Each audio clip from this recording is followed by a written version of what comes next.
Hello विद्यार्थियों, शुभ आशीर्वाद।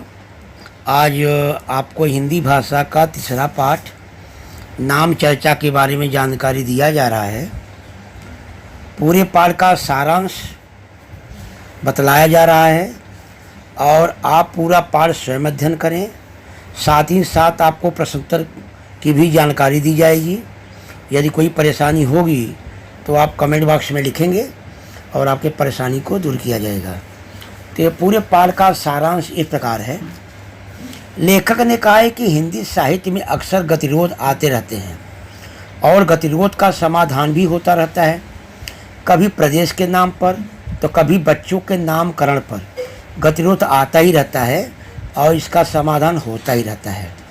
जैसे साहित्य के क्षेत्र में कौन से गतिरोध आते हैं? लेखक कहता है जब कोई कहानी लिखता है तो उस कहानी का नाम क्या हो, उस पर एक गतिरोध पैदा होता है। आगे चलकर कोई कहानी का नाम बता दिया जाता है और गतिरोध का समाधान हो जाता है। इसके बाद जैसे कोई कहानी मानिए बांग्ला भाषा में लिखा गया और वह बांग्ला भाषा में जो कहानी लिखा गया और उसको पढ़ाया जा रहा है बनारस में, तो उस बांग्ला भाषा का जो हिंदी में अनुवाद खड़ी बोली में किया गया, जिसका असर जो है यहाँ पे वाराणसी में रहने वाले आसपास के लोगों पर पड़ा और वही बांग्ला भाषा का जो कहानी है वह बनारस में पढ़ाया जा रहा है। तो कभी कभी प्रदेश के नाम पर और भाषा के नाम पर कभी कभी समस्याएं उत्पन्न होती रहती हैं। जैसे एक प्रदेश का नाम है जम्मू कश्मीर, जैसा कि पाठ में बताया गया है। एक लड़की कश्मीर में पैदा हुई और उसके पिताजी चाहते थे कि हमारी लड़की का नाम कश्मीर के सौंदर्य पर होना चाहिए। तो लेखक ने उस लड़की का नाम रोजलीना समझाया, लेकिन रोजलीना जो शब्द था वो अंग्रेजी शब्द था। लड़की के पिताजी का कहना था रिश्तेदार को शायद अच्छा नहीं लगेगा, तो लेखक ने उसका नाम रखा गुलाबो, कि आप इसका नाम गुलाबो रख दो। अब गुलाबो जो शब्द है या कभी पंजाबी भाषा में आ जाता है, तो नामकरण के आधार पर कभी कभी प्रादेशिकता या कभी कभी जो है किसी न किसी के ऊपर असर तो पड़ता ही है। ये पंजाबी आए, उन्होंने लेखक से कहा कि वो अपने लड़के का नाम सोना रखना चाहते हैं, लेकिन पता नहीं ये नाम किसी को अच्छा लगेगा कि नहीं लगेगा। लेखक दिन रात मेहनत किया, रात भर सोचता रहा, बाद में सुझाया कि उसका नाम निकुंज रखा जाए। लेकिन अब लड़के के पिताजी को रखा गया कि नहीं, निकुंज नाम तो ठीक है लेकिन कोई और अच्छा नाम रहे तो अच्छी बात है। लेखक ने नाम फिर सुझाया कि उसका नाम वेलकम रखो। तो वेलकम नाम जैसे ही उनके दिमाग में आया वैसे ही लड़के के पिताजी उछल पड़े, बोले अच्छी बात है, वेलकम नाम रहेगा तो कम कम इसके नाम पर अपने बिल्डिंग का नाम भी रखेंगे। और दूसरे का नाम क्या रखें? तो लेखक ने कहा दूसरे का नाम फेयरवेल रख दो। इससे जो है लड़के के पिताजी बड़े खुश हुए। एक सज्जन, उनका लड़का 3 वर्ष का हो गया, नाम खोज रहे थे, खोज ही नहीं। नाम खोज रहे थे लेकिन नाम उनके हिसाब से मिल नहीं रहा था। लड़का बहुत ही एक तरह से देखा जाए चतुर, चालाक और नटखट, और उसके पिताजी चाहते थे कि इस लड़के की विशेषता पर ही उसका नाम रखा जाए। तो लेखक ने कहा कि भाई ठीक है, उसका नाम रखना है तो उसका नाम कोलाहल रख दिया जाए। तो जब कोलाहल का नाम सुना तो लड़के पिताजी का मान लो माँ को अच्छा नहीं लगेगा, तो उन्होंने कहा ठीक है, अगर नहीं रखेगा तो नाम खिलावा रख देना, वो भी अच्छा नहीं लगेगा तो फिर इसका नाम शोर मचावा रख देना। आगे चलकर कुछ काम धंधा करने वाले लोग, व्यापारी लोग भी आए, लेखक से बोले भाई मैं अपने लड़के का नाम रखना चाहता हूँ। तो लेखक ने कहा ठीक है, आप अपने बच्चों का नाम रखना चाहते हैं तो लट्ठाराम वेदामल रख दीजिए, और अच्छा फार्म अगर आपको चलाना है तो प्यारूमल सताऊमल रख दीजिए। ऐसा विचार लेखक ने दिया है। तो कहने का मतलब ये है कि नामकरण में कभी कभी लोगों की समस्याएं आती हैं और बच्चों का या किसी न किसी का नामकरण रखा ही जाता है। लेकिन आगे चल कर के लेखक ने फैसला किया कि अब मैं यह काम करना बंद करूँगा, किसी का नाम नहीं रखूँगा। फर्मों का नाम हो, नेताओं का नाम हो, एक्टरों का नाम हो, या कितनी वर्ग कितनी सूचियाँ बने, लेकिन मैं अब ये धंधा बंद कर दूँगा, क्योंकि अब यह काम मुझे अच्छा नहीं लग रहा है। तो यह पाठ में मुख्य सारांश है। इसके बाद आइए कुछ प्रश्नोत्तर के बारे में चर्चा करें। अभी मैं इस पाठ में जो आप लोगों को सारांश बताया, तो उस पाठ में कुछ ऐसे शब्द हैं जो कठिन हैं।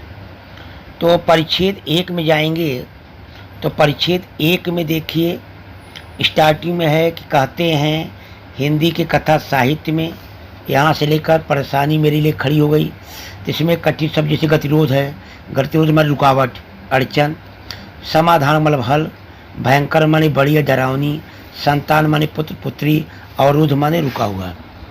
दूसरे परिच्छेद में आएंगे, इसमें है निभना माने निर्वाह होना, साकार माने मूर्त, स्थूल, पर्याय माने विकल्प, हजम होना यानी पच जाना।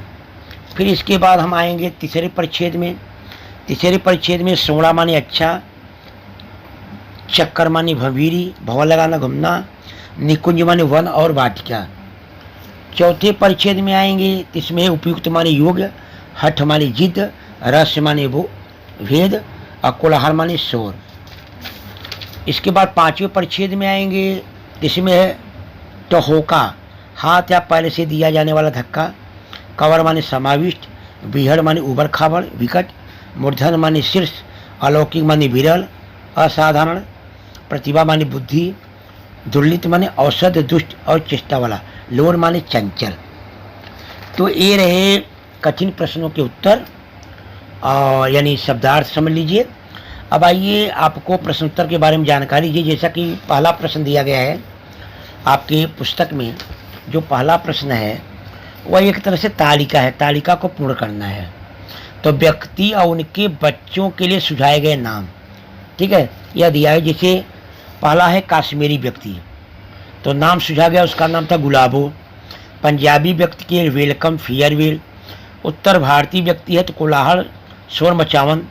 लेखक के मित्र का जो नाम रखा गया दुर्ललित, प्यारूमल और सताऊमल। और दूसरा जो है कृति है, कृति को पूर्ण करना है। जैसे लेखक द्वारा नामों का वर्गीकरण, तो लेखक द्वारा जो नामों का वर्गीकरण किया गया है, तो उसमें दो आपको कृतियाँ करनी है। पहला है फर्मों के उपयुक्त नाम, और दूसरा है नेताओं के उपयुक्त नाम। और दूसरा है नाम को लेकर किए गए आग्रह। नाम को लेकर किए गए आग्रह में संतान के सौंदर्य स्वभाव के अनुरूप नामकरण। दूसरा है व्यवसाय के अनुरूप नामकरण। तीसरा प्रश्न है कारण में जैसे लिखा है, चौथे मकान में रहने वाले पड़ोसी परेशान थे, तो उसका उत्तर रहेगा क्योंकि चौथे मकान में रहने वाले पड़ोसी परेशान थे क्योंकि उन्हें अपने पुत्र के स्वभाव के अनुकूल नामकरण के लिए कोई नाम नहीं मिल पा रहा था। इसके बाद दूसरा है, लेखक को बुद्धिमान मास्टर साहब कहा गया क्योंकि इन्होंने उसके स्वभाव आदतों को प्रदर्शित करने वाला नाम शोर मचावन सुझाया था। तीसरा है, ये प्रदेश के लोगों की लेखक से अधिक नहीं बनती क्योंकि दूसरे प्रदेश के लोग लेखक का पंजाबी अकड़पन ही सहते हैं। चौथा है, लेखक की बुद्धि चक्कर खा गई क्योंकि लेखक ने अपने जिस पंजाबी पड़ोसी को वेलकम नाम उनके बेटे के लिए बताया था, उन्होंने इस नाम को अपने बिल्डिंग के लिए भी चुन लिया। तो अगला जो प्रश्न है उसमें प्रत्यय उपसर्ग है। दो चीज़ आपको उदाहरण के लिए समझाया गया है, जैसे सुरुचि है, राष्ट्रीय है, ये आपको समझाया गया है। अब तीसरा जैसे अतिरिक्त है, तो मूल शब्द रिक्त है, उपसर्ग अति है, और प्रत्यय बनाएंगे तो अतिरिक्तता आ जाएगा। अगला है दृष्टिहीन, मूल शब्द दृष्टि है, इसमें आपका उपसर्ग नहीं है, प्रत्ययहीन है, तो कुल मिलाकर दृष्टिहीन है। प्रतिवर्ष, मूल शब्द वर्ष है, उपसर्ग प्रति है और प्रत्यय नहीं है, और उपसर्ग प्रत्यय दोनों मिलाकर प्रतिवार्षिक हो जाएगा। अगला शब्द है शिष्टता, मूल शब्द शिष्ट है, उपसर्ग नहीं है, प्रत्यय में ता है और पूरा मिलकर बनेगा अशिष्टता। अमूल्य, मूल शब्द मूल है, उपसर्ग अ है, प्रत्यय इसमें नहीं है और दोनों शब्द को मिलेगा अमूल्य। प्रभाती, मूल शब्द प्रभात है, उपसर्ग नहीं है, प्रत्यय ई है, सुप्रभाती। असंतुष्ट, संतुष्ट मूल शब्द है, उपसर्ग अ है, प्रत्यय नहीं है, दोनों मिलाकर असंतुष्टि। व्यावसायिक, मूल शब्द व्यवसायक है, उपसर्ग नहीं है, प्रत्यय इक है, अव्यवसायिक। इसमें उपसर्ग और प्रत्यय, जहाँ तक कि अगर तीन शब्द का, अगर कोई शब्द तीन शब्दों से बना हुआ है, तीन अक्षरों से अगर कोई शब्द बना हुआ है, तो इसमें लगभग जो पहला अक्षर होता है वो उपसर्ग होता है। इसके बाद जो कोई शब्द के लास्ट में जैसे आ, ई, ऊ ऐसे जो शब्द रहते हैं वो प्रत्यय में होते हैं। आपको उपसर्ग और प्रत्यय या व्याकरण है, इसके लिए आपको आगे चलकर जानकारी दी जाएगी। जो व्याकरण रहेंगे, व्याकरण का जब वीडियो बनाऊंगा। अगला है वो व्याकरण ही है कि जैसे दिया गया है कोष्टक की सूचना के अनुसार निम्न वाक्यों का काल परिवर्तन कीजिए। आपको काल परिवर्तन करना है, तो जैसे दिया गया है आवाज़ अवरुद्ध होती जा रही थी, उसमें समान भूतकाल में आपको परिवर्तन करना है, जिसका उत्तर आएगा आवाज़ अवरुद्ध हो गई। इसके बाद मेम साहब को पर्दे पसंद आए थे, आपको पूर्ण वर्तमान काल में लिखना है, तो मेम साहब को पर्दे पसंद आए। फिर इसके बाद आपको लिखना है मानव व्यक्तित्व के समान ही उसकी वाणी का निर्माण दोहरा होगा। ठीक है, तो कहने का मतलब कि मानव व्यक्ति के समान ही उसकी वाणी का निर्माण दोहरा होता है, ये समान भविष्य काल में आपको परिवर्तन होगा। तो दोहरा जो होता है आपको लिखना है दोहरा होगा। इसके बाद एक साथ काम पर आएंगे और एक साथ वापस लौटेंगे, आपको पूर्ण भविष्य काल में करना होगा। तो पूर्ण भविष्य काल का जो पहचान होता है चुका है, चुकी है, लास्ट में आप लौट चुके होंगे, ऐसा लिख दीजिए। आप इन दिनों फ्लोवेयर के पत्र पढ़ रहे हैं, पूर्ण भूतकाल में लिखना है। तो पूर्ण भूतकाल क्या है, था, थी, चुका था, चुकी थी, ऐसा। तो आप इन दिनों फ्लोवेयर के पत्र पढ़ते थे। बस्ती के लिए यह तूफान प्रलय बनकर आया था। अपूर्ण भूतकाल, अपूर्ण भूतकाल में रहा था, रही थे, रहे थे, ऐसे आ जाएगा। तो बस्ती के लिए यह तूफान प्रलय बनकर आ रहा था। मैं घर में रखकर तुम्हारे सब कामों में बाधा डालूंगी। अपूर्ण वर्तमान काल, अपूर्ण वर्तमान में रहा, रही, रहे, ऐसा है। मैं घर में रखकर तुम्हारे सब कामों में बाधा डाल रही हूँ। मैं एक चीज़ पर लिखना शुरू करती हूँ, अपूर्ण भविष्यकाल में है। अपूर्ण भविष्यकाल क्या है, रहा होगा, रहे होंगे, ऐसा। मैं एक चीज़ पर लिखना शुरू कर रही हूँगी, ऐसा लिख सकते हैं। अगला जो प्रश्न आकृतियों में दिया है, बेटे के दफ्तर का बड़ा साहब घर आ रहा था। बेटे के दफ्तर का बड़ा साहब घर आ रहा था। ठीक है, तो इसको जो है आप समान वर्तमान काल में अगर आपको लिखना है तो आप लिख सकते हैं, बेटे के दफ्तर का बड़ा साहब घर आता है। समान भविष्य काल में बेटे के दफ्तर का बड़ा साहब घर आएगा। पूर्ण भविष्य काल में लिखना है बेटे के दफ्तर का बड़ा साहब घर आ चुका होगा। पूर्ण वर्तमान काल में लिखना है तो बेटे के दफ्तर का बड़ा साहब घर आया है। सामान्य भूतकाल में लिखना है तो बेटे के दफ्तर का बड़ा साहब घर आया। अपूर्ण वर्तमान में लिखना है तो बेटे के दफ्तर का बड़ा साहब घर आ रहा है। पूर्ण भूतकाल में लिखना है तो बेटे के दफ्तर का बड़ा साहब घर आया था। अपूर्ण भविष्यकाल में लिखना है तो बेटे के दफ्तर का बड़ा साहब घर आ रहा होगा। ऐसे आप इसमें लिख सकते हैं। अगला जो है पेज नंबर 18 में देखेंगे, उपयोजित लेखन में, यानी ये बहुत बड़ा इसमें पैराग्राफ दिया गया है और परिचय दिए गए हैं। इसमें आपको 5 प्रश्न बनाने हैं। तो 5 प्रश्न जब भी बनाना है तो इसमें आप इसे क्या, क्यों, कैसे, ऐसे सब लगाएंगे और लगाने के बाद लास्ट में आप प्रश्नवाचक चिन्ह का निशान लगाएंगे। जैसे स्टार्टिंग में लिखा है महर्षि कर्वे 105 वर्ष तक जीवित रहे। अब इसी में आपको अगर प्रश्न बनाना है तो महर्षि कर्वे कितने वर्षों तक जीवित रहे। इसके बाद महर्षि कर्वे के विषय में डॉक्टर राजेंद्र प्रसाद ने क्या कहा था। सदा से भारत किसकी खान रहा है। डॉक्टर कर्वे की गणना किन समाज सुधारकों में की जाती है।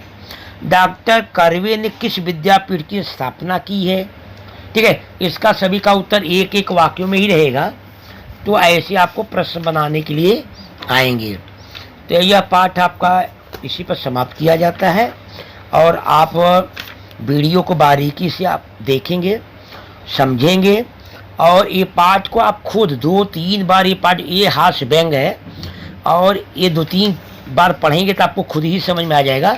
मैंने ये पाठ का केवल सारांश बताया है और आपका प्रश्नोत्तर बताया है। आप अभी जो बच्चे नए जुड़े होंगे वो भी समझ लेंगे। 200 पेज का उनको नोटबुक बनाना है और सभी प्रश्नोत्तर को लिखना है और घर पे रहें, स्वस्थ रहें और अपना जो एक तरह से पढ़ाया जा रहा है उसमें अध्ययन में अपना समय दें। और अगर कोई दिक्कत होगी, कोई तकलीफ़ होगी तो कमेंट बॉक्स में वह अपना परेशानी या जो भी समस्या रहेगी उसको लिखेंगे और चैनल को सब्सक्राइब करेंगे, लाइक करेंगे और जो भी रहेगा हमको आप सुझाव भी देंगे।